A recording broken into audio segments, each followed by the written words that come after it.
കാലിക്കറ്റ് യൂണിവേഴ്സിറ്റിയിലെ 4th semester BA-കാരുടെ complementary paper ആയിട്ടുള്ള modern Indian history 1857 to present 2 എന്ന് പറയുന്ന ആ ഒരു പേപ്പറിലെ മൊഡ്യൂൾ 1 ആയിട്ടുള്ള ഗാന്ധിയൻ ടൂൾസ് ഫോർ സ്ട്രഗിൾസ് എന്ന് പറയുന്ന ആ ഒരു പാഠഭാഗമാണ് നമ്മൾ ഈ ഒരു വീഡിയോയിൽ ഡിസ്കസ് ചെയ്യാൻ വേണ്ടി പോകുന്നത്.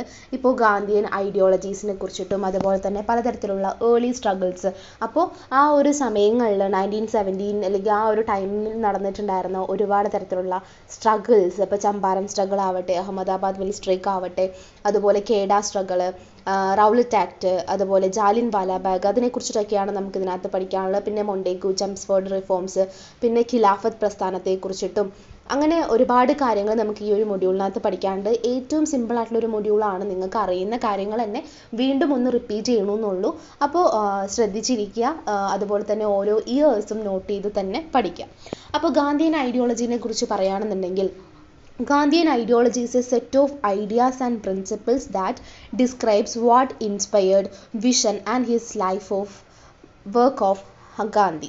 അതായത് ഗാന്ധിയൻ ഐഡിയോളജി, അതായത് ഗാന്ധിയൻ പ്രത്യയശാസ്ത്രം എന്ന് പറയുന്നത് ഗാന്ധിജിയുടെ ഒരു തരത്തിലുള്ള വിഷനാണ്, അതായത് കാഴ്ചപ്പാടാണ്, അദ്ദേഹത്തിൻ്റെ ഇൻസ്പയർഡ് ആയിട്ടുള്ള, അതായത് ഗാന്ധിയുടെ പ്രചോദനമാണ്, അദ്ദേഹത്തിൻ്റെ ജീവിത പ്രവർത്തനങ്ങളൊക്കെ തന്നെ വിവരിക്കുന്ന ഒരുപാട് ആശയത്തിൻ്റെയും തത്വത്തിൻ്റെയും ഒരു കൂട്ടായ്മയാണ് നമ്മുടെ ഗാന്ധിയൻ ഐഡിയോളജി അല്ലെങ്കിൽ ഗാന്ധിയൻ പ്രത്യയശാസ്ത്രം എന്ന് പറയുന്നത്.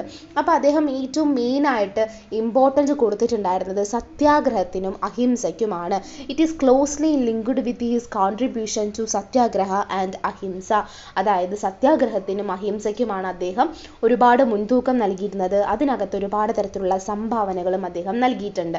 സത്യാഗ്രഹം എന്ന് പറയുകയാണെന്നുണ്ടെങ്കിൽ നമ്മുടെ ഇന്ത്യയുടെ സ്വാതന്ത്ര്യ സമര കാലഘട്ടത്തിൽ പ്രചാരത്തിലുണ്ടായിരുന്ന, അതായത് സത്യത്തിൽ ഉറച്ചു നിൽക്കുക എന്നുള്ളതാണ് സത്യാഗ്രഹം എന്നതുകൊണ്ട് ഉദ്ദേശിച്ചിട്ടുണ്ടായിരുന്നത്. അപ്പോൾ ആ സ്വാതന്ത്ര്യ സമര കാലത്തായിരുന്നു ഏറ്റവും കൂടുതൽ പ്രചാരത്തിലുണ്ടായിരുന്നത് ഈ സത്യാഗ്രഹമായിരുന്നു. 1915 ഇന്ത്യയിലേക്ക് മടങ്ങുന്നതിന് മുൻപ് ഗാന്ധിജി എന്ന് പറയുന്നത് അദ്ദേഹം വംശീയതയ്ക്കെതിരെയൊക്കെ തന്നെ ഒരുപാട് തരത്തിലുള്ള സത്യാഗ്രഹം എന്ന് പറയുന്ന ആ ഒരു കാര്യം ഉപയോഗിച്ചുകൊണ്ട് അദ്ദേഹം പോരാടിയിട്ടുണ്ടായിരുന്നു ഇന്ത്യയിലേക്ക് വരുന്നതിന് മുൻപ്. അപ്പോൾ അദ്ദേഹം വിശ്വസിച്ചിട്ടുണ്ടായിരുന്നത് സത്യം എന്ന് പറയുന്നത് നമ്മുടെ രാഷ്ട്രീയത്തെ നയിക്കണമെന്നാണ്. Gandhi believed truth should guide politics. അപ്പോൾ ഇത് ശ്രദ്ധിക്കണം, ട്രൂത്ത് ഷുഡ് ഗൈഡ് പൊളിറ്റിക്സ് എന്നാണ് അദ്ദേഹം പറയുന്നത്. അതുപോലെ തന്നെ നമ്മൾ തെറ്റുകൾ ഏറ്റുപറയുകയും തൻ്റെ വഴികളൊക്കെ തന്നെ മാറ്റുകയും ചെയ്യേണ്ടത് ഒരു മനുഷ്യൻ ചെയ്യേണ്ട ഏറ്റവും വലിയ കാര്യമാണ്. അതായത് സ്വന്തം തെറ്റുകൾ എപ്പോഴും ഏറ്റു പറയണം. അതായത് നമ്മളിപ്പോൾ തെറ്റായ വഴിയിലൂടെയാണ് പോകുന്നുണ്ടെങ്കിൽ ആ വഴി മാറ്റുകയും ചെയ്തുകൊണ്ട് എന്താണ് നമ്മൾ നിരന്തരം നമ്മുടെ സത്യവുമായിട്ട് പരീക്ഷണം നടത്തണമെന്നാണ് അദ്ദേഹം അതിലൂടെ പറയുന്നത്. അപ്പോൾ ഗാന്ധിസം എന്ന് പറയുന്നത് തൻ്റെ ഒരു സത്യാന്വേഷണ യാത്രയുടെ ചൈതന്യമാണ് അതിൽ പറയുന്നത്. അതായത് സത്യം എന്ന് പറയുന്നത് ഏതൊരു ആയുധത്തെക്കാളും ശക്തമാണ്.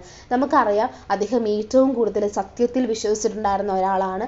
അതുകൊണ്ട് തന്നെ സത്യം എന്നാണ് ഏറ്റവും ആയുധം. വേറെ ഏത് വെപ്പൺസിനേക്കാളും ഏറ്റവും വലുതാണ് നമ്മുടെ സത്യം എന്ന് പറയുന്ന ആയുധം എന്ന് പറയുന്നത്. അപ്പോൾ എന്താണ്, തനിക്ക് നേരെ വരുന്ന വെടിയുണ്ടകളെ പോലും റോസാപ്പൂവാക്കി മാറ്റുന്ന എന്നൊക്കെ പറഞ്ഞിട്ട് ഒരുപാട് ബ്രിട്ടീഷുകാർ നമ്മുടെ ഗാന്ധിയെക്കുറിച്ച് പറഞ്ഞിട്ടുണ്ട്. അപ്പോൾ അദ്ദേഹം പിന്നീട് സത്യമാണ് ദൈവം എന്നുകൂടി പറഞ്ഞിട്ടുണ്ട്. സത്യാഗ്രഹ emphasizes the power of truth and the search for truth without physical force. അപ്പോൾ സത്യം എന്ന് പറയുന്നത് നമ്മൾ മുമ്പ് പറഞ്ഞ പോലെ രാഷ്ട്രീയത്തെ നയിക്കണമെന്നാണ് ഗാന്ധി വിശ്വസിച്ചിട്ടുണ്ടായിരുന്നത്.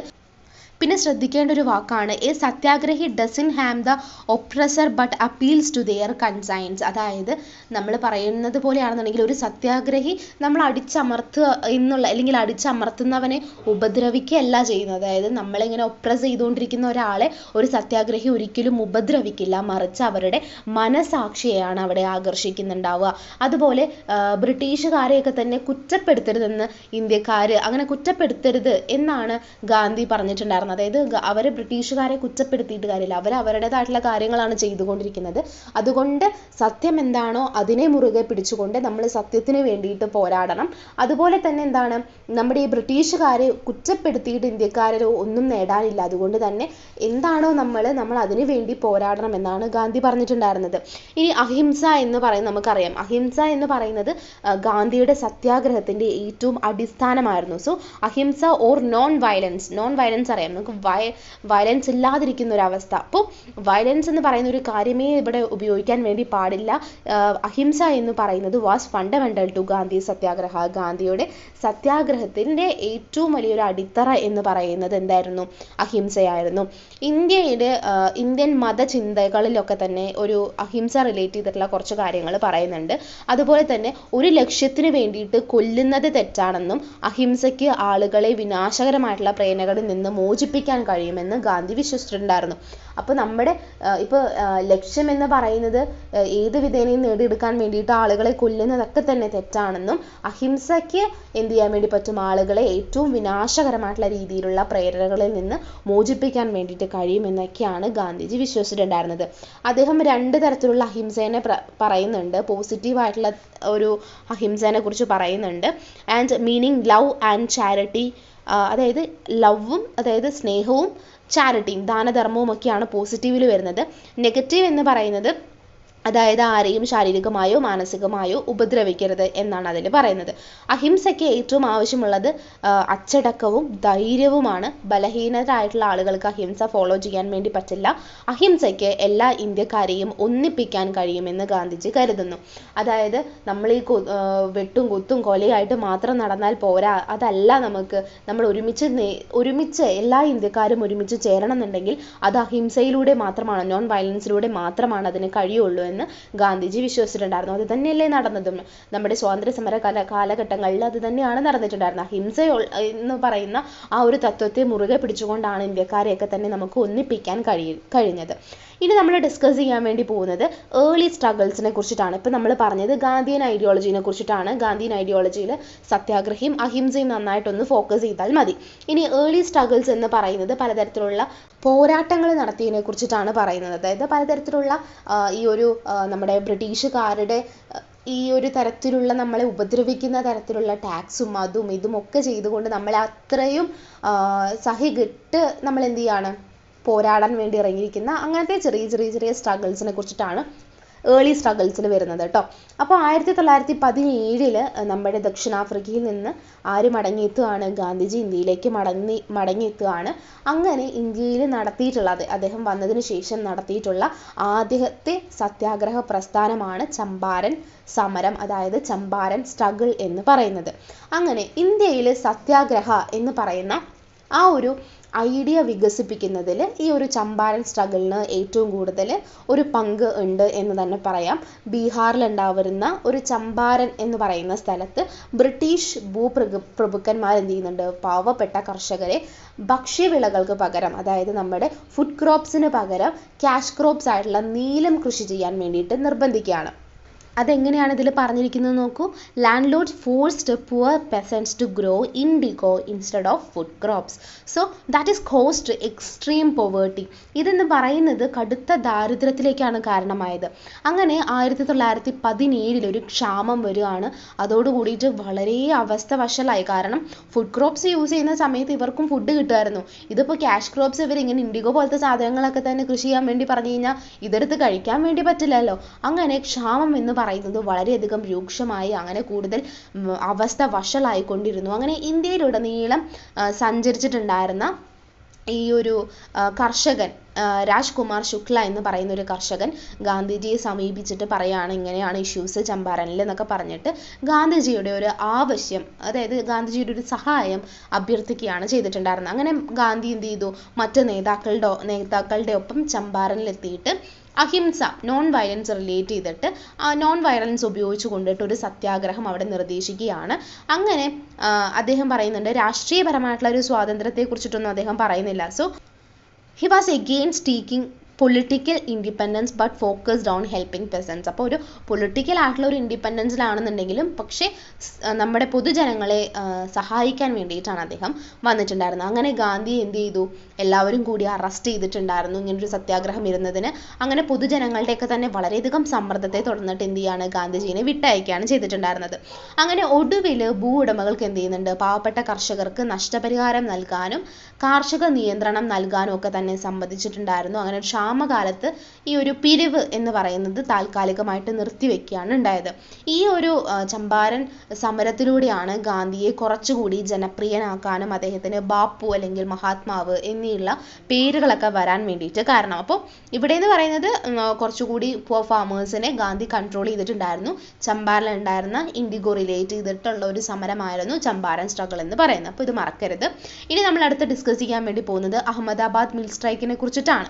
അഹമ്മദാബാദ് മിൽ സ്ട്രൈക്ക് എന്ന് പറയുമ്പോൾ 20-ാം നൂറ്റാണ്ടോട് കൂടിയിട്ട് അഹമ്മദാബാദ് എന്ന് പറയുന്നത് ഒരുപാട് തുണി മില്ലുകളുള്ള ഒരു മോഡേൺ ആയിട്ടുള്ള ഒരു വ്യവസായിക നഗരമായിട്ട് മാറുകയാണ്.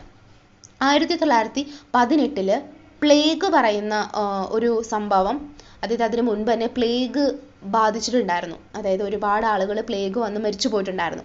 അങ്ങനെ ഈ ഒരു പ്ലേഗ് വന്ന സമയത്ത് ആളുകൾ ഒരിക്കലും ജോലിക്ക് വരില്ലല്ലോ. കാരണം മരിക്കുമോ എന്നുള്ളൊരു ഭയത്തോട് കൂടിയിട്ട് അവരെന്ത് ചെയ്യും, പ്ലേഗ് പിടിപെടുമോ എന്നുള്ള ഭയത്തോട് കൂടിയിട്ട് അവരെല്ലാവരും വീട്ടിലിരിക്കാൻ തുടങ്ങി. അപ്പോൾ തൊഴിലാളികളെ കിട്ടാണ്ടായപ്പോൾ അവർ ബോണസ് ഒക്കെ കൊടുക്കാമെന്ന് പറഞ്ഞു.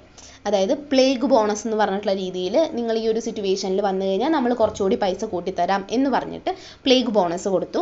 അങ്ങനെ 1918 ഈ ഒരു പ്ലേഗ് ബോണസിനെ ചൊല്ലിയിട്ട് അവിടുത്തെ മില്ലുടമകളും തൊഴിലാളികളും തമ്മിൽ നടന്നിട്ടുണ്ടായിരുന്ന ഒരു സംഘർഷത്തെ കുറിച്ചിട്ടാണ് അഹമ്മദാബാദ് മിൽ സ്ട്രൈക്കിനകത്ത് പറയുന്നത്. അങ്ങനെ 1916-17 ഈ ഒരു പ്ലേഗ് മൂലം ഒരുപാട് തൊഴിലാളികൾ മരിക്കുകയോ അല്ലെങ്കിൽ അവരെന്ത് ചെയ്യണം, പലായനം ചെയ്ത് വേറെ സ്ഥലങ്ങളിലേക്ക് പോവുകയൊക്കെ ചെയ്തു. ഇതെന്ത് ചെയ്യുന്നുണ്ട്, മില്ലുകളിൽ ഉൽപാദനത്തെ ബാധിക്കുകയും തൊഴിലാളികളൊക്കെ തന്നെ പുറത്തു പോകുന്നത് തടയാൻ വേണ്ടിയിട്ട് മില്ലുടമകൾ എന്ത് പറയാണ്, പ്ലേഗ് ബോണസ് നൽകുക എന്ന് പറഞ്ഞിട്ട് അവർ കിട്ടിയിരുന്ന, അതായത് അവർക്ക് എത്ര കൊടുത്തിരുന്നോ അതിനും നിന്നും 80% വേതന വർധനവാണ് അവർ കൊടുത്തത്. 80% വേതന വർധനവ് അവർ വാഗ്ദാനം ചെയ്തു. അതിനുശേഷം പ്ലേഗ് ഒക്കെ ഒന്ന് ശമിച്ചു, അതായത് പ്ലേഗ് ഒന്നും ഇല്ലാണ്ടായി കഴിഞ്ഞ ശേഷം ബോണസ് എന്ത് ചെയ്ത് മില്ലുടമകൾ നിർത്തിവെക്കുകയാണ് ചെയ്തിട്ടുണ്ടായിരുന്നത്. അപ്പോൾ നമ്മളൊരു ശ്രദ്ധിക്കേണ്ട ഒരു കാര്യം, ഈ ഒരു സമയത്ത് വളരെയധികം യുദ്ധം, ഫസ്റ്റ് വേൾഡ് വാർ ഒക്കെ നടക്കുന്ന സമയമാണ്. അതുകൊണ്ട് തന്നെ യുദ്ധകാലത്ത് ഇൻഫ്ലേഷൻ, പണപ്പെരുപ്പം എന്ന് പറയുന്നത് വളരെ കൂടുതലായിരുന്നു. അതുകൊണ്ട് തന്നെ ഈ ഒരു 50% വേതന വർധനവെങ്കിലും വേണം, ഇല്ലെങ്കിൽ അവർക്ക്, അതായത് എല്ലാത്തിനും വില കൂടി നിൽക്കുന്ന ഒരു സമയമാണ്. അപ്പോൾ ഈ ഒരു 50% വേതന വർധനവില്ലെങ്കിൽ ഒരിക്കലും തൊഴിലാളികൾക്ക് ജീവിച്ചു പോകാൻ വേണ്ടി പറ്റില്ല. അപ്പോൾ അവരെന്ത് ചെയ്യാണ്, 80 വേണ്ട, മുമ്പ് തന്ന പോലെ 80 വേണ്ട, ഒരു 50% എങ്കിലും വേണമെന്ന് പറഞ്ഞു. പക്ഷെ മില്ലുടമകൾ 20% വേണമെങ്കിൽ തരാമെന്നാണ് പറഞ്ഞത്. അങ്ങനെ എന്ത് ചെയ്യുന്നുണ്ട്, പ്രവർത്തകരെല്ലാവരും കൂടി ചേർന്നിട്ട് അനസൂയ സാരാഭായിയുടെ സഹായം തേടി അദ്ദേഹം എന്ത് ചെയ്തു, ഗാന്ധിയോട് ഇടപെടാൻ വേണ്ടി പറഞ്ഞു. അങ്ങനെ ഗാന്ധി ഒരു ആർബിട്രേഷൻ ബോർഡ് നിർദ്ദേശിച്ചുവെങ്കിലും മില്ലുടമകളൊക്കെ തന്നെ അത് നിരസിച്ചു. അങ്ങനെ തൊഴിലാളികൾ പണിമുടക്കി. മില്ലുകളൊക്കെ എന്ത് ചെയ്യുന്നുണ്ട്, ഒരു ലോക്കൗട്ടിലൂടെയൊക്കെ തന്നെ, അതായത് മൊത്തം ഇവരെല്ലാവരും എന്ത് ചെയ്തു, പണിമുടക്കി. അപ്പോൾ ഉൽപ്പാദനം ഒന്നും ഇല്ലാതിരിക്കുന്ന ഒരു സമയമായതുകൊണ്ട് മില്ലുടമകൾ ഈ ഒരു ലോക്കൗട്ടിലൂടെ തിരിച്ചടി കിട്ടിയെന്ന് വേണമെങ്കിൽ പറയാം. അങ്ങനെ ഗാന്ധിജി എന്ത് ചെയ്തു, ഈ ഒരു സാഹചര്യം വിശകലനം ചെയ്യുകയും ഒരു 35% വേതന വർധനവ് നിർദ്ദേശിക്കുകയും ചെയ്തുവെങ്കിൽ വീണ്ടും ആ മില്ലുടമകൾ അത് നിരസിക്കുകയാണ് ഉണ്ടായിരുന്നത്. അങ്ങനെ എന്ത് ചെയ്തു, 1918 മാർച്ച് 15 ഈ മില്ലുടമകളെ കുറച്ചുകൂടി സമ്മർദ്ദത്തിലാക്കാൻ വേണ്ടിയിട്ട് ഗാന്ധി എന്ത് ചെയ്തു, നിരാഹാര സമരം ആരംഭിച്ചു. അങ്ങനെ പലതരത്തിലുള്ള ലേഖനങ്ങളൊക്കെ തന്നെ വിതരണം ചെയ്തു. അതുപോലെ ഉപവാസം, അതായത് ഈ ഒരു നിരാഹാരത്തിൻ്റെ 3-ാമത്തെ ദിവസം എന്ത് ചെയ്യാണ്, ഭാവിയിൽ ഗാന്ധി എന്ത് ചെയ്ത് തൊഴിലാളികളിൽ നിന്ന് വിട്ടു നിൽക്കുകയാണെന്നുണ്ടെങ്കിൽ മില്ലുടമകൾ 35% വേതന വർധനവ് വാഗ്ദാനം ചെയ്തു. അപ്പോൾ ഇനി ഗാന്ധി ഇതിനകത്ത് കയറി ഇടപെടരുത് എന്നുള്ള രീതിയിൽ 35% നമ്മൾ എന്ത് ചെയ്യാം, വേതനം വർദ്ധിപ്പിക്കാമെന്ന് പറഞ്ഞു. അങ്ങനെ തൊഴിലാളികൾ ഈ വാഗ്ദാനം നിരസിച്ചു. പിന്നെ വീണ്ടും അടുത്ത ദിവസം എന്ത് ചെയ്തു, മില്ലുടമകൾ വേതന വർധനവ് സമ്മതിച്ചു. അങ്ങനെ ഗാന്ധി നിരാഹാരം അവസാനിപ്പിച്ചുകൊണ്ട് ഈ ഒരു 1920 അഹമ്മദാബാദിൽ ടെക്സ്റ്റൈൽ വർക്കേഴ്സ് അസോസിയേഷൻ രൂപീകരിക്കുന്നതിലൊക്കെ തന്നെ ഈ ഒരു സമരം നയിച്ചു എന്നാണ് പറയുന്നത്. അപ്പോൾ ടോട്ടലായിട്ട് ഇതാണ് അഹമ്മദാബാദ് മിൽ സ്ട്രൈക്ക് എന്ന് പറയുന്നത്. അപ്പോൾ ഈ ഒരു പ്ലേഗ് ബോണസ് റിലേറ്റ് ചെയ്തിട്ടാണ് ഈ അഹമ്മദാബാദ് മിൽ സ്ട്രൈക്ക് പറയുന്നത്. അപ്പോൾ ഇതൊന്നും മറക്കരുത് കേട്ടോ. ഈ അടുത്ത് നമ്മൾ ഡിസ്കസ് ചെയ്യാൻ വേണ്ടി പോകുന്നത് ഖേഡ സ്ട്രഗിളിനെ കുറിച്ചിട്ടാണ്. 1918 ഗുജറാത്തിലെ ഒരു ഖേഡ കർഷക സമരം എന്ന് പറയുന്നത് നയിച്ചിട്ടുണ്ടായിരുന്നത്, അതിൽ ലീഡ് ചെയ്ത് നിന്നിട്ടുണ്ടായിരുന്നത് സർദാർ വല്ലഭായ് പട്ടേലാണ്. അങ്ങനെ ഒരുപാട് ക്ഷാമം ഉണ്ടായിരുന്ന കാലമെന്ന് നമ്മൾ മുമ്പേ പറഞ്ഞിട്ടുണ്ടായിരുന്നു അല്ലേ, 1970s 60s കാലഘട്ടങ്ങളിലൊക്കെ. അതുകൊണ്ട് തന്നെ ക്ഷാമം ബാധിച്ച കർഷകർക്ക് ടാക്സ് അടയ്ക്കാൻ വേണ്ടി കഴിയാതെ വരികയും അവർ സർക്കാരിനോട് കുറച്ച് ഇളവ് ആവശ്യപ്പെടുകയും ചെയ്തു. ആ ഒരു ആവശ്യപ്പെടലോട് കൂടിയിട്ടാണ് ഈ ഒരു ഖേഡ സ്ട്രഗിൾ ആരംഭിക്കുന്നത്. പട്ടേൽ ഗ്രാമവാസികളെ സംഘടിപ്പിക്കുകയും നികുതി അടയ്ക്കില്ലെന്ന് പ്രഖ്യാപിക്കുകയും ചെയ്തത് ഇതിലൂടെയാണ്.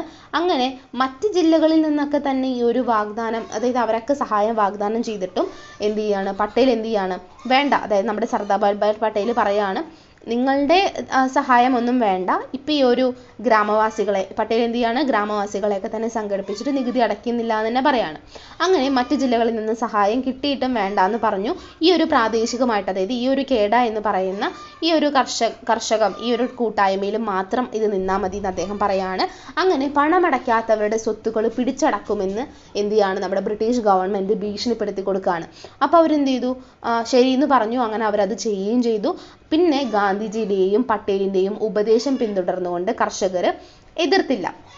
പകരം എന്ത് ചെയ്തു, ഈ ഒരു പ്രതിഷേധത്തെ പിന്തുണയ്ക്കാൻ വേണ്ടിയിട്ട് അവർ പണവും വിലപിടിപ്പുള്ള വസ്തുക്കളും ഒക്കെ തന്നെ അവർ സംഭാവന ചെയ്തു. അങ്ങനെ കടിച്ച അടച്ചമർത്തലുകൾക്കിടയിലും കർഷകർ എന്ത് ചെയ്യുന്നുണ്ട്, ഐക്യത്തോടെ തുടർന്നു കൊണ്ടേയിരുന്നു. അങ്ങനെ പലതരത്തിലുള്ള ടാക്സിൽ ഇളവ് നൽകണമെന്ന കർഷകരുടെ ആവശ്യം എന്ത് ചെയ്തു, ഉദ്യോഗസ്ഥർ അംഗീകരിച്ചതോടുകൂടിയിട്ടാണ് ഈ ഒരു സമരം അവസാനിപ്പിച്ചത്. അപ്പോൾ ചമ്പാരനും അതുപോലെ അഹമ്മദാബാദ് മിൽ സ്ട്രൈക്കിനും ശേഷം ഗാന്ധിജിയുടെ മൂന്നാമത്തെ സത്യാഗ്രഹ പ്രസ്ഥാനമായിരുന്നു എന്തെന്ന് പറയുന്നത്, കേഡ സ്ട്രഗിൾ എന്ന് പറയുന്നത്. അപ്പോൾ ഏറ്റവും ഇമ്പോർട്ടൻ്റ് ആയിട്ട് ശ്രദ്ധിക്കേണ്ടത് 1918 ഗുജറാത്ത്, പിന്നെ കേഡ എന്ന് പറയുന്ന സ്ഥലം, സർദാർ വല്ലഭായ് പട്ടേൽ നികുതി അടയ്ക്കാൻ വേണ്ടി പറ്റാണ്ടിരിക്കുന്ന ഒരവസ്ഥ, എന്നിട്ട് എന്ത് ചെയ്യും, ഈ പട്ടേൽ എന്ന് പറയുന്ന പ്രാദേശികമായിട്ട് പ്രശ്നങ്ങൾ ഈ ഒരു കാര്യം സംഘടിപ്പിച്ചെടുത്തു.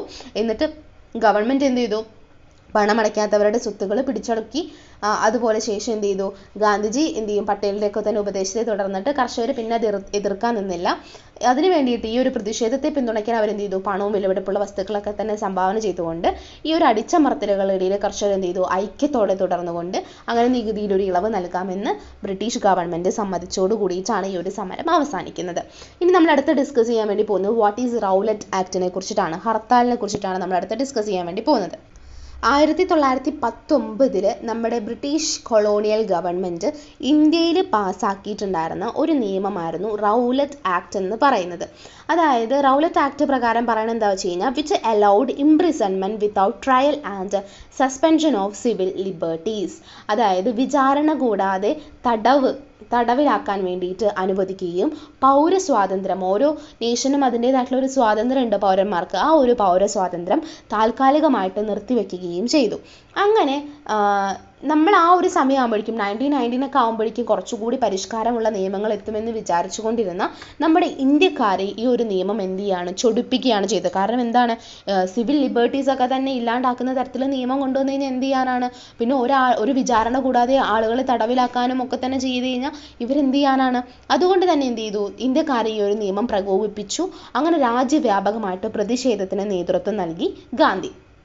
അങ്ങനെ നിയമം അനുസരിക്കാതിരിക്കാനും കോടതി അറസ്റ്റ് ചെയ്യാനും ജനങ്ങളോട് ആവശ്യപ്പെട്ടുകൊണ്ട് സത്യാഗ്രഹ സഭ എന്ന് പറയുന്ന ഒരു സഭ സ്ഥാപിക്കുകയാണ്. ഇന്ത്യയിലുടനീളം പണിമുടക്കുകളും ഘോഷയാത്രകളും പ്രകടനങ്ങളും ഒക്കെ തന്നെ റൗലറ്റ് ആക്ടിലൂടെ നടന്നു. അപ്പോൾ ഹർത്താൽ എന്ന് പറയുന്ന ഒരു സംഭവം ആദ്യമായിട്ട് കൊണ്ടുവരുന്നത് ഇങ്ങനെയാണ് കേട്ടോ. അതിനുശേഷം ഇവർക്ക് പോലീസ് ആക്രമണമൊക്കെ ഉണ്ടായി. 1919 ഏപ്രിൽ 6 ഗാന്ധി എന്ത് ചെയ്തു, അഖിലേന്ത്യാ ഹർത്താലിന് ആഹ്വാനം ചെയ്തു. അപ്പോൾ ജോലി ചെയ്യുന്ന ആളുകളൊക്കെ ജോലി അന്നത്തെ ദിവസം ചെയ്തില്ല, സ്കൂളുകൾ അടച്ചുപൂട്ടി, ബിസിനസ്, അങ്ങനെ പൂർണ്ണമായിട്ടും എല്ലാം ഒറ്റയടിക്ക് അത് അവസാനിച്ചു. അങ്ങനെ ഹർത്താൽ വിജയകരമായിരുന്നെങ്കിലും കുറെ കൂടി സംഘർഷത്തിലേക്കും ഗാന്ധിജീനെ എന്ത് ചെയ്യാണ്, തടങ്കലിലേക്കും കൊണ്ടുപോയി.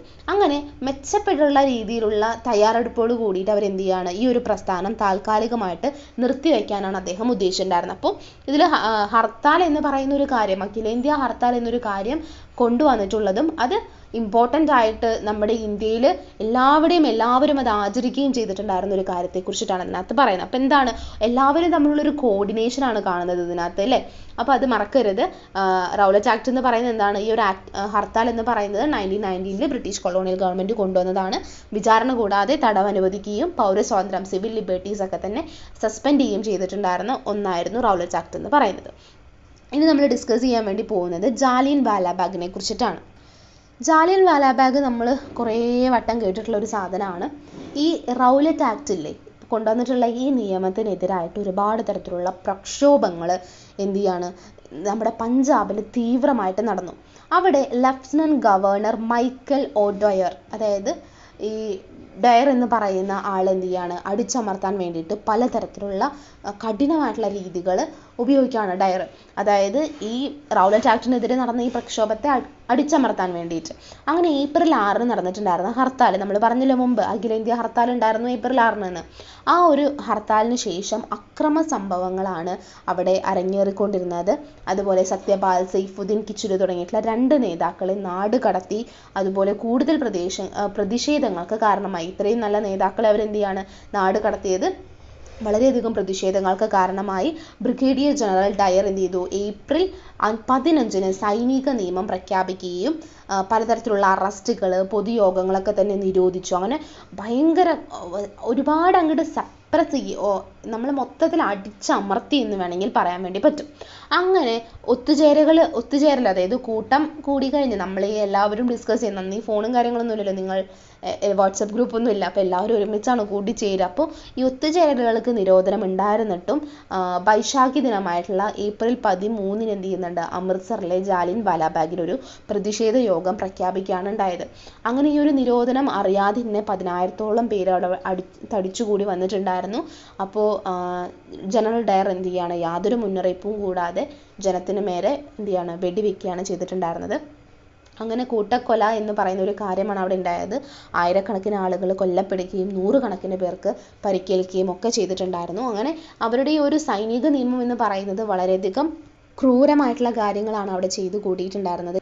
അപ്പോൾ ഇതാണ് ജാലിയൻ വാലാബാഗ് എന്ന് പറയുന്നത്. അപ്പോൾ റൗലറ്റ് നിയമത്തിനെതിരായിട്ട് പഞ്ചാബിൽ അവിടെ നമ്മുടെ ഡയറൊക്കെ കൂടിയിട്ട് എന്ത് ചെയ്യാണ്, പലതരത്തിലുള്ള അടിച്ചമർത്തൽ പരിപാടികൾ കൊണ്ടുവന്നു. ആ ഹർത്താലിന് ശേഷം അക്രമ സംഭവങ്ങൾ വന്നു. സത്യപാലും സെയ്ഫുദ്ദീൻ കിച്ചുലും ഒക്കെ തന്നെ നേതാക്കളെ നാട് കടത്തി. അങ്ങനെ ഏപ്രിൽ 15 നമ്മുടെ ഡയർ എന്ത് ചെയ്യാണ്, സൈനിക നിയമം കൊണ്ടുവരികയും ആളുകളെ അറസ്റ്റ് ചെയ്യാനും പൊതുയോഗങ്ങളൊക്കെ തന്നെ സസ്പെൻഡ് ചെയ്തു. എന്നിട്ട് ഒത്തുചേരലുകളൊക്കെ നിരോധനം ഉണ്ടായിരുന്നിട്ടും എന്ത് ചെയ്തു, ഏപ്രിൽ 13 അമൃത്സറിലെ ജാലിയൻ വാലാബാഗിലെ ഒരു പ്രതിഷേധ യോഗം പോലെ 10,000-ഓളം ആളുകൾ വന്നു. അങ്ങനെ ജനറൽ ഡയർ അവിടെ എന്ത് ചെയ്യാണ്, ഒരു മുന്നറിയിപ്പില്ലാതെ അവർക്ക് വെടി ഉയർത്തുകയാണ് ചെയ്തിട്ടുണ്ടായിരുന്നത്. അപ്പോൾ ഇത് മറക്കരുത്. ഇനി അടുത്ത് നമ്മൾ ഡിസ്കസ് ചെയ്യാൻ വേണ്ടി പോകുന്നത് മൊണ്ടേഗു ചെംസ്ഫോർഡ് റിഫോംസിനെ കുറിച്ചിട്ടാണ്. ഈ മൊണ്ടേഗു ചെംസ്ഫോർഡ് റിഫോംസ് എന്ന് പറയുന്നത് 1919 കൊണ്ടുവന്നിട്ടുള്ളതാണ്. 1-ാം ലോക മഹായുദ്ധത്തിൽ നമ്മുടെ ഇന്ത്യക്കാർ നൽകിയ പിന്തുണയുടെ ഫലമായിട്ട് 1919 അവതരിപ്പിച്ചിട്ടുള്ള ഒന്നാണ് മൊണ്ടേഗു ചെംസ്ഫോർഡ് റിഫോംസ് എന്ന് പറയുന്നത്. ബ്രിട്ടീഷുകാരുടെ അഡ്മിനിസ്ട്രേഷനിൽ, അതായത് ബ്രിട്ടീഷുകാരുടെ ഭരണത്തിൽ ഇന്ത്യക്കാരെ കൂടുതൽ ഉൾപ്പെടുത്താൻ വേണ്ടിയിട്ടാണ് ഈ ഒരു മൊണ്ടേഗു ചെംസ്ഫോർഡ് റിഫോംസ് എന്ന് പറയുന്ന കാര്യം ലക്ഷ്യമിട്ടിട്ടുണ്ടായിരുന്നത്. അതായത് നമ്മുടെ 1990 ഉണ്ടാവുന്ന ഇന്ത്യ ഗവൺമെൻറ് നിയമത്തിലേക്ക് ഈ ഒരു പരിഷ്കാരം എന്ന് പറയുന്നത് നയിച്ചിട്ടുണ്ട്. These reforms led to Government of India Act 1990, which implemented diarchy in the provinces. അതായത് ദ്വിഭരണം എന്ന് പറയുന്ന ഒരു കാര്യം പ്രവിശ്യകളിൽ നടപ്പിലാക്കിയത് ഈ ഒരു നിയമത്തോട് കൂടിയിട്ടാണ്. This system divided subjects into reserved and transferred categories. അപ്പോൾ ഈ ഒരു സമ്പ്രദായം വിഷയങ്ങളെ റിസർവ്ഡ് എന്നും ട്രാൻസ്ഫർ എന്ന് പറയുന്ന 2 വിഭാഗങ്ങളായിട്ട് തരംതിരിക്കുകയാണ് ഉണ്ടായിരുന്നത്. അതായത് സംവരണ വിഷയങ്ങളിൽ, അതായത് റിസർവ്ഡ് ആയിട്ടുള്ള വിഷയങ്ങളിൽ ഗവർണർക്ക് നിയന്ത്രണം നൽകുകയും മന്ത്രിമാർക്ക് കൈമാറ്റം ചെയ്യപ്പെട്ടവയെ നിയന്ത്രിക്കുകയും ഒക്കെ തന്നെ ഇതിലൂടെ ചെയ്തിട്ടുണ്ടായിരുന്നു. അതുപോലെ മന്ത്രിതല തീരുമാനങ്ങളെ മറികടക്കാൻ വേണ്ടിയിട്ട് ഗവർണർക്ക് അധികാരമുണ്ട് എന്നതും ഇതിലൂടെ പറയുന്നുണ്ട്, അതായത് ട്രാൻസ്ഫേർഡ് ആയിട്ടുള്ള കാര്യങ്ങളിൽ.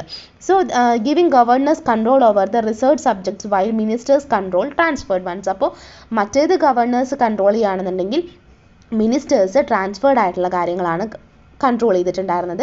വിത്ത് the governors having the power to override ministerial decisions. അതായത് മന്ത്രിമാരുടെ അല്ലെങ്കിൽ മന്ത്രിതല തീരുമാനങ്ങളെ മറികടക്കാൻ വേണ്ടിയിട്ട് ഗവർണർക്ക് അധികാരമുണ്ടായിരുന്നു.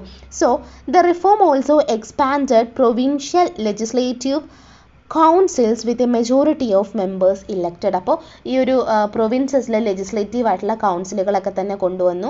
അതുപോലെ അംഗങ്ങളെയൊക്കെ തന്നെ തിരഞ്ഞെടുക്കപ്പെട്ടിട്ടുണ്ടായിരുന്നു ഇതിനോട് കൂടിയിട്ട്. അതായത് ഭൂവുടമകൾ, വ്യാപാരികൾ, മറ്റ് മതസമൂഹങ്ങൾ, അങ്ങനെയുള്ളവിടെ നിന്നൊക്കെ തന്നെ പലതരം ഗ്രൂപ്പുകളാക്കിയിട്ടൊക്കെ തിരിച്ചിട്ട് പ്രത്യേക നിയോജക മണ്ഡലങ്ങളാക്കിയിട്ടൊക്കെ മാറ്റിയിട്ടുണ്ടായിരുന്നു.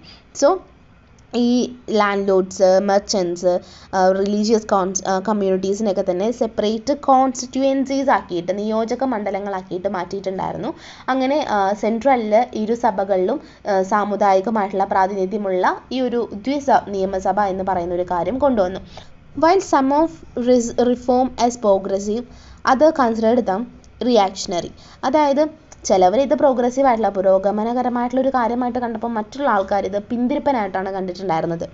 അതുപോലെ the system of dyarchy ultimately failed in practice. പക്ഷേ ഈ ഭരണം എന്ന് പറയുന്ന സമ്പ്രദായം ആത്യന്തികമായിട്ട് വലിയ പരാജയമായിരുന്നു. So, despite some Indians being appointed as ministers, the reforms maintained significant British control and limited voting rights to wealthy. അപ്പോൾ ഇവിടെ ഇന്ത്യക്കാരെയൊക്കെ തന്നെ മന്ത്രിമാരായിട്ടൊക്കെ തന്നെ നിയമിച്ചിട്ടുണ്ടായിരുന്നു. പലതരത്തിലുള്ള പരിഷ്കാരങ്ങൾക്ക് കാരണമായി ബ്രിട്ടീഷ് നിയന്ത്രണം നിലനിർത്തുകയും ഈ ഒരു വെൽത്തി ആയിട്ടുള്ള ആളുകൾക്കുള്ള വോട്ടവകാശം പരിമിതപ്പെടുത്തുകയൊക്കെ ചെയ്തു. അങ്ങനെ ഒരു ഭരണപരിചയം ഇന്ത്യക്കാർക്ക് ഉണ്ടാവാനും അതുപോലെ സർക്കാരിൻ്റെതായിട്ടുള്ള നടപടികളിലൊക്കെ തന്നെ സ്വാധീനം ചെലുത്താനും ഒക്കെ തന്നെ ഇതിലൂടെ കഴിഞ്ഞു എന്നാണ് മൊണ്ടേഗു ചംസ്ഫോർഡ് റിഫോംസിൻ്റെ ഒരു മെറിറ്റ് ആയിട്ട് പറയുന്നത്. അപ്പോൾ ഇങ്ങനെ അവരുടെ അഡ്മിനിസ്ട്രേഷനിലെ ആളുകളെ ഉൾപ്പെടുത്തിയത് കൊണ്ടാണ് പിന്നീട് പലതരത്തിലുള്ള കാര്യങ്ങൾ നമുക്ക് മനസ്സിലായിട്ട് വന്നതും അതിനുശേഷം കോൺസ്റ്റിറ്റ്യൂഷനൊക്കെ മേക്ക് ചെയ്യുന്ന സമയത്തും അത് റിലേറ്റ് ചെയ്തിട്ടുള്ള കാര്യങ്ങളൊക്കെ തന്നെ നമ്മളെ ഹെൽപ്പ് ചെയ്തത് ഈ ഒരു കാര്യമാണെന്ന് കൂടി പറയാം. അടുത്തത് നോൺ കോപ്പറേഷൻ അല്ലെങ്കിൽ ഖിലാഫത്തിനെ കുറിച്ചിട്ടാണ് പറയുന്നത്. നിസ്സഹകരണ പ്രസ്ഥാനം അല്ലെങ്കിൽ ഖിലാഫത്ത് പ്രസ്ഥാനങ്ങളെ കുറിച്ചിട്ടാണ് പറയുന്നത്.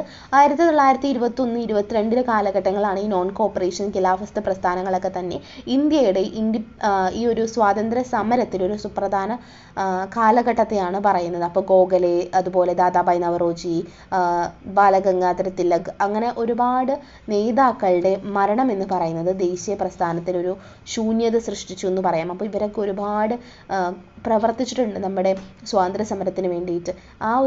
ഈ സ്വാതന്ത്ര്യത്തിന് വേണ്ടി ഇത്രയധികം പ്രവർത്തിച്ച ആളുകളുടെയൊക്കെ തന്നെ മരണം എന്ന് പറയുന്നത് എന്ത് ചെയ്യാണ്, അവിടെ ഒരു ഗ്യാപ്പ് ഉണ്ടാക്കിയെടുക്കുകയാണ്. അങ്ങനെ ഹിന്ദുക്കളെയും മുസ്ലിങ്ങളെയും ഭിന്നിപ്പിക്കാനുള്ള ഒരു കൊളോണിയൽ സർക്കാരിൻ്റെ ശ്രമങ്ങളൊക്കെ തന്നെ ഒരുപാട് സാമുദായികമായിട്ടുള്ള അവരുടെ പ്രാതിനിധ്യം കൊടുക്കുന്ന തരത്തിലുള്ള നയങ്ങളിലൊക്കെ തന്നെ പ്രകടമായിരുന്നു. അങ്ങനെ ഹിന്ദു മുസ്ലിം ഐക്യം ശക്തിപ്പെടുത്താൻ വേണ്ടിയിട്ട് ഗാന്ധിയാണ് ലക്ഷ്യമിടുന്നത്. അപ്പോൾ ഓൾറെഡി നമുക്കറിയാം ബ്രിട്ടീഷുകാരെന്ന് പറയുന്നത് ഭിന്നിപ്പിച്ച് ഭരിക്കുക എന്ന് പറയുന്ന ഒരു കാര്യത്തിൽ ഏറ്റവും നമ്മൾ പറയുന്നുണ്ടെങ്കിൽ അതിൽ PhD എടുത്ത ആൾക്കാരാണെന്ന് പറയാം. അങ്ങനെ ഉള്ള ആളുകൾ ഈ ഹിന്ദുക്കളെയും മുസ്ലിങ്ങളെയും ഭിന്നിപ്പിക്കാൻ വേണ്ടിയിട്ട് തുടങ്ങുകയാണല്ലോ.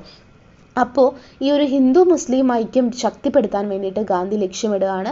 അങ്ങനെ ഒരു ദേശീയ പ്രസ്ഥാനം നിർണായകമാണെന്ന് അദ്ദേഹം പറയാണ്. അങ്ങനെ ഖലീഫയായിട്ട് കണക്കാക്കിയിരുന്ന തുർക്കി സുൽത്താനോടുള്ള ബ്രിട്ടൻ്റെ പെരുമാറ്റത്തിൽ ഇന്ത്യൻ മുസ്ലിങ്ങൾ പ്രതിഷേധിച്ചതോടുകൂടിയിട്ടാണ് ഖിലാഫത്ത് പ്രസ്ഥാനം എന്ന് പറയുന്ന കാര്യം ഉയർന്നു വരുന്നത്. അങ്ങനെ ഈ ഒരു കാര്യം എന്ന് പറയുന്നത് എല്ലാവരും കൂടി ഒരുമിച്ച് പ്രക്ഷോഭത്തിലേക്ക് നയിക്കണമെന്ന് മനസ്സിലാക്കുകയും ഒരു ഏകീകൃതമായിട്ടുള്ള പ്രക്ഷോഭത്തിനുള്ള ഒരു അവസരമായിട്ട് കണ്ട് ഗാന്ധി എന്ത് ചെയ്യാണ്, ഈ ഒരു ലക്ഷ്യത്തെ പിന്തുണയ്ക്കുകയാണ് ചെയ്തിട്ടുണ്ടായിരുന്നത്. അങ്ങനെ ഗാന്ധിയുടെ നേതൃത്വത്തിൽ എന്താണ് ഖിലാഫത്ത് പ്രസ്ഥാനം എന്ന് പറയുന്നത് ഇന്ത്യയുടെ സ്വാതന്ത്ര്യം ലക്ഷ്യമിട്ടുള്ള ഒരു നോൺ കോപ്പറേഷൻ പ്രസ്ഥാനമായിട്ട് എന്ത് ചെയ്യാണ്, സംയോജിപ്പിച്ചു. അങ്ങനെ പലതരത്തിലുള്ള ഇപ്പോൾ സർക്കാർ സ്ഥാപനങ്ങൾ ബഹിഷ്കരിക്കുക, ഖാദി പോലുള്ള തദ്ദേശീയമായിട്ടുള്ള വസ്തുക്കളൊക്കെ തന്നെ പ്രോത്സാഹിപ്പിക്കുക തുടങ്ങിയിട്ടുള്ള ഒരുപാട് തരം ആവശ്യങ്ങളൊക്കെ ഉന്നയിച്ചുകൊണ്ടാണ് അവരെന്ത് ചെയ്തത്, സമരം നടത്തിയത്. ഇപ്പോൾ തുടക്കത്തിൽ ചില കോൺഗ്രസ്സിലെ നേതാക്കൾക്കൊക്കെ സംശയം ഉണ്ടായിരുന്നെങ്കിലും 1920 നാഗ്പൂർ സമ്മേളനം ഈ ഒരു നിസ്സഹകരണ പരിപാടിയെ സ്വീകരിച്ചു എന്നാണ് പറയുന്നത്. അങ്ങനെ ഈ ഒരു പ്രസ്ഥാനത്തിൽ വ്യാപകമായിട്ടുള്ള പിന്തുണ ലഭിച്ചു. വിദേശ വസ്തുക്കൾ, സ്കൂളുകൾ, കോടതികളൊക്കെ നമ്മൾ ബഹിഷ്കരിച്ചു.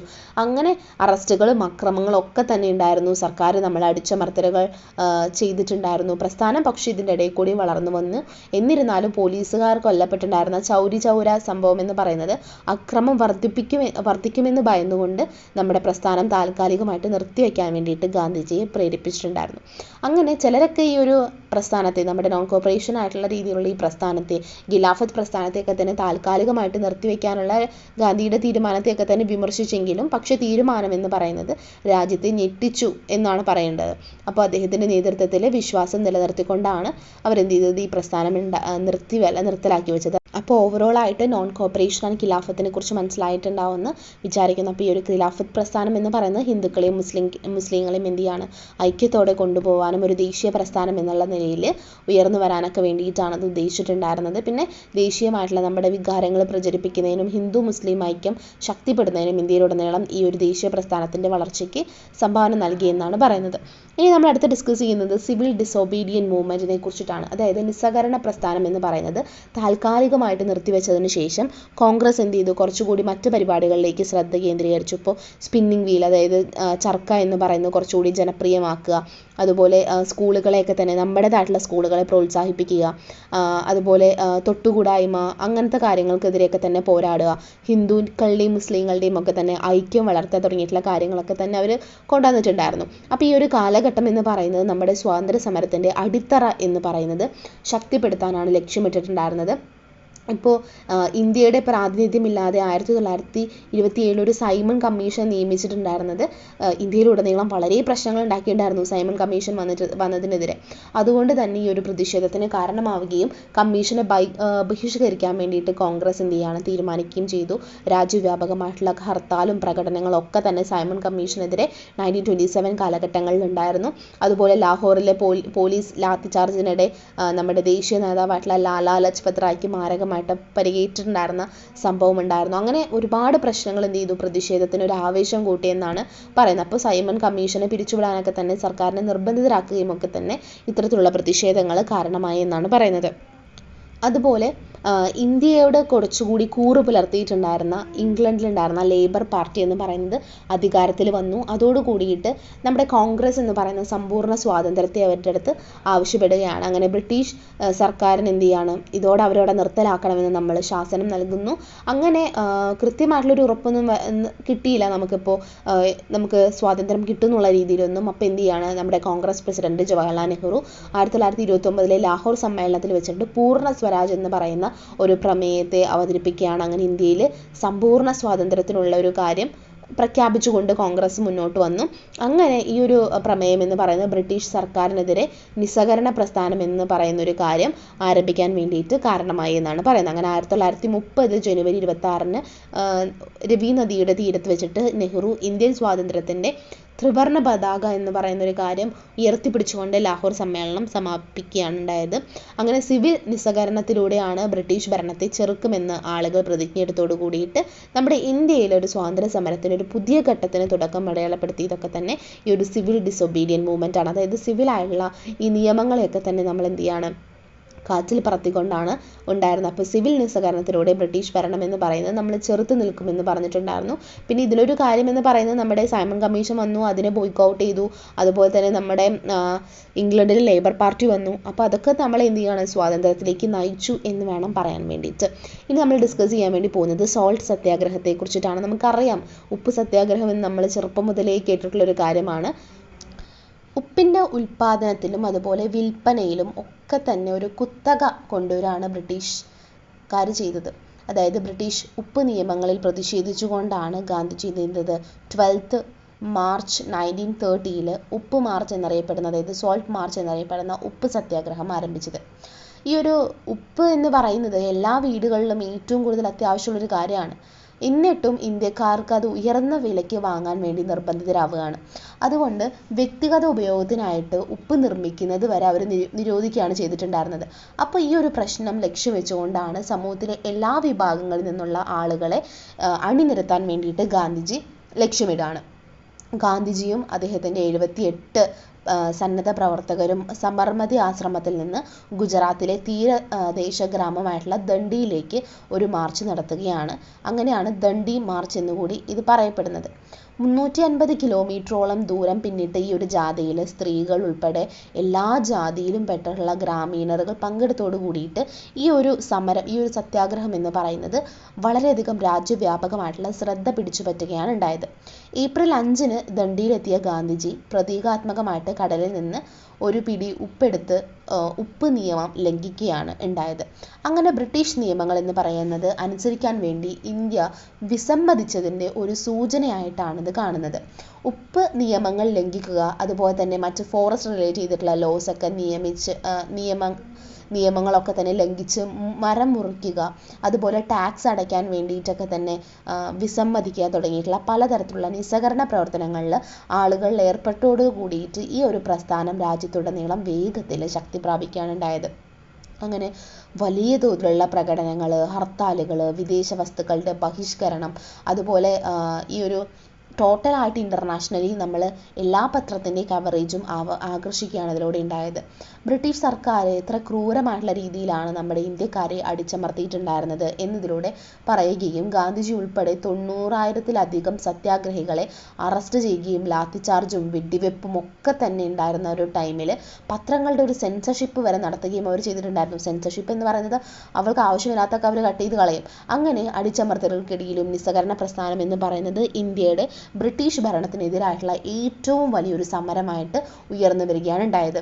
അങ്ങനെ 1931 വൈസ്രോയ് ഇർവിനും ഗാന്ധിജിയും തമ്മിലൊരു ചർച്ചയ്ക്ക് ശേഷം ഗാന്ധി ഇർവിൻ ഉടമ്പടിയിലെത്തുകയാണ് ഉണ്ടായത്. ഇത് നിസ്സഹകരണ പ്രസ്ഥാനം എന്ന് പറയുന്നത്, അതായത് എല്ലാ കാര്യങ്ങളോടും നിസ്സഹകരണം, അതായത് സഹകരിക്കാതിരിക്കുക എന്നുള്ളതാണല്ലോ അവർ ഉദ്ദേശിക്കുന്നത്. അത് താൽക്കാലികമായിട്ട് നിർത്തിവെക്കുന്നതിനും തടവുകാരെയൊക്കെ തന്നെ മോചിപ്പിക്കുന്നതിനും ഈ ഒരു ഉപ്പ് റിലേറ്റ് ചെയ്തിട്ടുള്ള നിയമത്തിൽ ഇളവ് വരുത്തുന്നതിനും കാരണമായി ഈ ഒരു ഉടമ്പടി എന്ന് പറയുന്നത്. എന്നാലും തുടർന്നിട്ടുണ്ടായിരുന്ന എല്ലാ വട്ടമേശ സമ്മേളനങ്ങളും സ്വാതന്ത്ര്യത്തിനായിട്ടുള്ള ഇന്ത്യൻ ആവശ്യങ്ങൾ എന്ന് പറയുന്നത് പരിഹരിക്കുന്നതിൽ ബ്രിട്ടീഷുകാർ എപ്പോഴും പരാജയപ്പെട്ടിട്ടുണ്ട്. ഇത് ഈ ഒരു നിസ്സഹകരണ പ്രസ്ഥാനം പുനരാരംഭിക്കുന്നതിനും ബ്രിട്ടീഷ് സർക്കാരിനെതിരെ കൂടുതൽ അടിച്ചമർത്തലിനും ഒക്കെ തന്നെ ഇത് കാരണമായി. അങ്ങനെ ഉപ്പ് സത്യാഗ്രഹം എന്ന് പറയുന്നത് രാഷ്ട്രീയ സ്വാതന്ത്ര്യം നേടിയില്ലെങ്കിൽ അത് ഇന്ത്യൻ ജനതയെ വളരെയധികം, അതായത് സ്വാതന്ത്ര്യ സമരത്തെ എന്ന് പറയുന്നത് മുന്നോട്ട് നയിപ്പിക്കുകയും ചെയ്തത് ഈ ഉപ്പ് സത്യാഗ്രഹത്തിലൂടെയാണ്. അതായത് ഏറ്റവും ഇമ്പോർട്ടൻ്റ് ആയിട്ടുള്ള ഒരു കാര്യത്തിന് മേളിൽ ഇത്രയും അധികം നികുതി ചുമത്തിയിട്ട് വലിയ വിലയ്ക്ക് അത് വാങ്ങിപ്പിക്കുക എന്ന് പറയുമ്പോൾ എത്ര മോശമായിട്ടുള്ള കാര്യമാണ്. അങ്ങനെ ഗാന്ധിജി എന്ന് പറയുന്നത് കുറച്ചുകൂടി എന്ത് ചെയ്യാണ്, ഈ ഒരു സ്വാതന്ത്ര്യ സമരത്തേക്ക് മുന്നോട്ട് വരാൻ വേണ്ടിയിട്ട്, എല്ലാവരെയും മുന്നോട്ട് കൊണ്ടുവരാൻ വേണ്ടിയിട്ട് ഗാന്ധിക്ക് ഈ ഒരു ഉപ്പ് സത്യാഗ്രഹത്തിലൂടെ കഴിഞ്ഞു എന്നാണ് പറയുന്നത്. ഇനി നമ്മൾ അടുത്ത് ഡിസ്കസ് ചെയ്യുന്നത് പൂന പാക്റ്റിനെ കുറിച്ചിട്ടാണ്. 1932 സെപ്റ്റംബർ 24 പൂന പാക്റ്റ് എന്ന് പറയുന്ന, പൂന ഉടമ്പടി എന്ന് പറയുന്നത് ഡോക്ടർ BR അംബേദ്കറും ഗാന്ധിജിയും തമ്മിലുള്ള ഒരു ഉടമ്പടിയായിട്ട് ഒപ്പുവെച്ചിട്ടുണ്ടായിരുന്നത്. ഇതിൽ പറയുന്നത് എന്താണെന്ന് വെച്ച് കഴിഞ്ഞാൽ, it aimed to address the controversy surrounding the communal award proposed by the British Prime Minister Ramsay, which granted separate electorates for the depressed classes. അതായത് സാമുദായികമായിട്ടുള്ള ഒരു കാര്യങ്ങളെക്കുറിച്ചിട്ടാണ് ഈ ഒരു പൂന പാക്റ്റിനകത്ത് പറയുന്നത്. അതായത് അധകൃത വർഗ്ഗങ്ങൾക്ക് പ്രത്യേകമായിട്ടുള്ള ഒരു നിയോജക മണ്ഡലങ്ങൾ അനുവദിച്ചിട്ടുണ്ടായിരുന്ന ബ്രിട്ടീഷ് പ്രധാനമന്ത്രിയായിട്ടുള്ള റാംസെ മക്ഡൊണാൾഡ് ഈ ഒരു തരത്തിലുള്ള, അതായത് എല്ലാവരെയും ഭിന്നിപ്പിച്ച് വരിപ്പിക്കുക എന്നുള്ളതോടെ ഒരു കമ്മ്യൂണൽ അവാർഡായിട്ടാണ് അത് പറഞ്ഞിട്ടുണ്ടായിരുന്നത്. അത് റിലേറ്റ് ചെയ്തിട്ടുള്ള വിവാദത്തെ അഭിസംബോധന ചെയ്തുകൊണ്ടാണ് പൂന പാക്റ്റ് കൊണ്ടുവന്നിട്ടുണ്ടായിരുന്നത്. Dr. Ambedkar, representing the Depressed Classes Association, had demanded separate electorates for Dalits at the second round table conference in London. സാമൂഹിക വിവേചനത്തിനുള്ളൊരു പരിഹാരമായിട്ട് മൊത്തത്തിൽ രാഷ്ട്രീയമായിട്ടുള്ളൊരു ശാക്തീകരണം ചൂണ്ടിക്കാട്ടിക്കൊണ്ട് ലണ്ടനിലെ ഒരു 2ാം വട്ടമേശ സമ്മേളനത്തിൽ ദളിതർക്ക് പ്രത്യേകമായിട്ടുള്ളൊരു നിയോജക മണ്ഡലം വേണമെന്നാണ് നമ്മുടെ ഡോക്ടർ BR അംബേദ്കർ അവിടെ പറഞ്ഞിട്ടുണ്ടായിരുന്നത്. എന്നിരുന്നാലും ഇത് ഹിന്ദു സമൂഹത്തെ വിഭജിക്കുമെന്ന് ഭയന്നുകൊണ്ട് ഗാന്ധിജി അതിനെ എതിർക്കുകയാണ് ഉണ്ടായത്.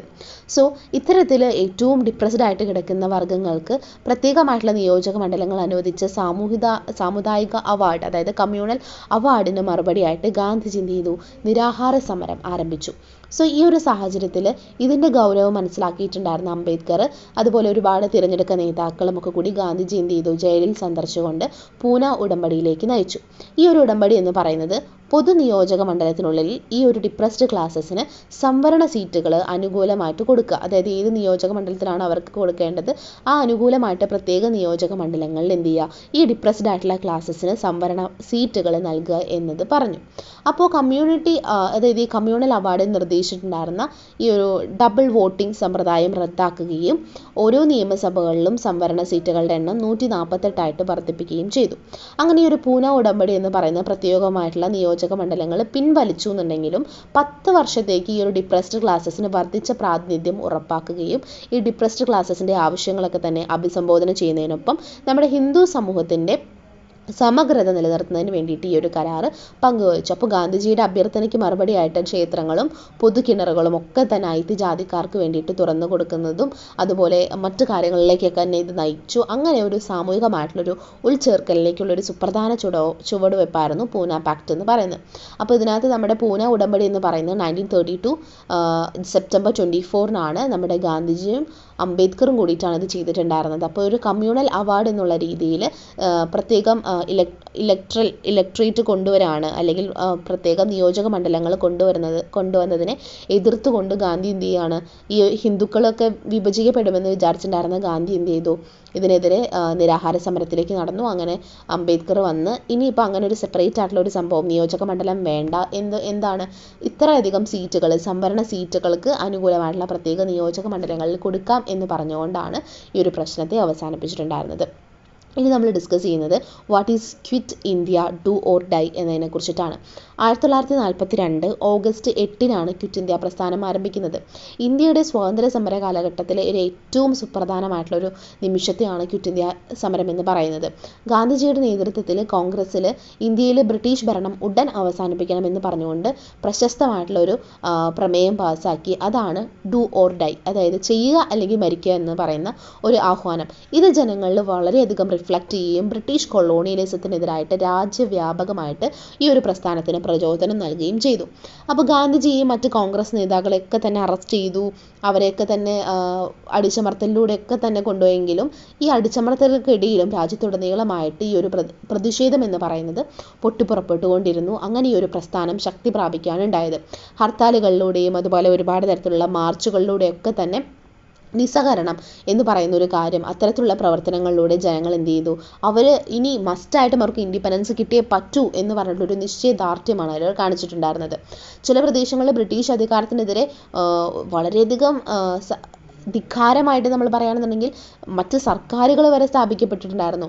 അങ്ങനെ ഇത്തരത്തിലുള്ള ഒരുപാട് തന്ത്രങ്ങളൊക്കെ തന്നെയും നടപ്പിലാക്കുകയും പല നാശനഷ്ടങ്ങൾക്കൊക്കെ തന്നെ കാരണമാവുകയും പോലീസിനും സൈനിക വെടിവയ്പ്പുകളിലൊക്കെ തന്നെ ആയിരക്കണക്കിന് ആളുകളുടെ ജീവൻ വരെ നഷ്ടപ്പെടുകയും ഒക്കെ ചെയ്തിട്ടുണ്ടായിരുന്നു. അങ്ങനെ ടോട്ടൽ ഇങ്ങനെ മൊത്തം അടിച്ചമർത്തപ്പെട്ടിട്ടും ക്വിറ്റ് ഇന്ത്യ പ്രസ്ഥാനം എന്ന് പറയുന്നത് ജനകീയ പോരാട്ടത്തിൻ്റെ ശക്തി എന്ന് പറയുന്നത് പ്രകടമാക്കിക്കൊണ്ടിരുന്നു. അങ്ങനെ ജനങ്ങളുടെ ഇച്ഛയ്ക്ക് വിരുദ്ധമായിട്ട് ഇന്ത്യ ഭരിക്കുന്നത് ഇനി സുസ്ഥിരമല്ല, സസ്റ്റൈനബിൾ അല്ല എന്ന് മനസ്സിലാക്കിയിട്ടുണ്ടായിരുന്ന ബ്രിട്ടീഷുകാർ എന്ത് ചെയ്യാണ്, പൊതുവെ പിന്മാറാൻ വേണ്ടി തീരുമാനിച്ചു. അങ്ങനെ ഈ ഒരു കലാപം കുറച്ചു കാലത്തേക്കായിരുന്നുവെങ്കിൽ കൂടി അത് ഇന്ത്യയുടെ സ്വാതന്ത്ര്യത്തിന് വഴിയൊരുക്കി എന്നാണ് പറയുന്നത്. അങ്ങനെ ക്വിറ്റ് ഇന്ത്യ എന്ന് പറയുന്നത് അഹിംസ റിലേറ്റ് ചെയ്തിട്ടാണെന്നുണ്ടെങ്കിലും പലതരത്തിലുള്ള ഇന്ത്യയുടെ സ്വാതന്ത്ര്യ അഭിലാഷത്തിന് കരുത്ത് പ്രകടമാക്കിയെന്നാണ് പറയുക. പലതരത്തിലുള്ള മോശം സിറ്റുവേഷൻസിലൂടെ കടന്നു പോയിട്ടുണ്ടെന്നുണ്ടെങ്കിലും ആ ഒരു പ്രതിഷേധത്തിൻ്റെ അല്ലെങ്കിൽ ആ പ്രതിഷേധത്തിൻ്റെ ടോട്ടലായിട്ട് ആ ഒരു പവർ ഒരിക്കലും തകർക്കപ്പെടാതെ തുടരുകയും ഇന്ത്യയിലെ ബ്രിട്ടീഷ് കൊളോണിയൽ ഭരണത്തിൻ്റെ അന്ത്യത്തിന് അടിത്തറയിടാൻ വേണ്ടിയിട്ട് ഈ ഒരു ക്വിറ്റ് ഇന്ത്യ അല്ലെങ്കിൽ ഡു ഓർ ഡൈ എന്ന് പറയുന്ന ഒരു കാര്യത്തിന് സാധ്യമായി എന്നാണ് പറയുന്നത്. അപ്പോൾ ഇതോട് കൂടിയിട്ട് നമ്മുടെ ഈ ഒരു ഫസ്റ്റ് മൊഡ്യൂൾ അവസാനിച്ചിട്ടുണ്ടാവും. ഇതിൽ കുറച്ച് കാര്യങ്ങളാണ് പറയുന്നുള്ളൂ. അപ്പോൾ ഈ കാര്യങ്ങളൊക്കെ തന്നെ ഓർത്തിരിക്കുക. സെപ്പറേറ്റ് ആയിട്ട് നോട്ട്സും കാര്യങ്ങളും ലെക്ചർ നോട്ട്സ് മേക്ക് ചെയ്യുക. അതുപോലെ ഇയേഴ്സും കാര്യങ്ങളൊക്കെ തന്നെ കൃത്യമായിട്ട് എഴുതി വെക്കാൻ വേണ്ടി നോക്കുക.